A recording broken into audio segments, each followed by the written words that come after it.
Mga kabarangay ko, hindi tayo nagpating tayo para sa ating pagbabago. Ang kamapong walang iwanan ay tulungan ninyo sa pangungulong ng ating kapitan.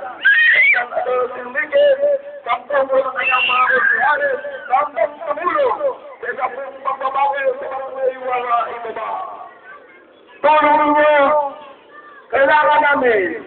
Tulong namin, kailangan ninyo para po sa aming abogado. Nandito po ang isang tunay na ama, tunay na ama ng isang barangay, na pwede po yung pagtiwalaan anumang oras.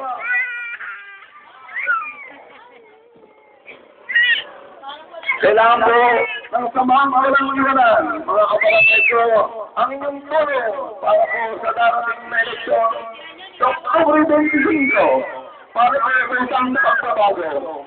Mabuhay!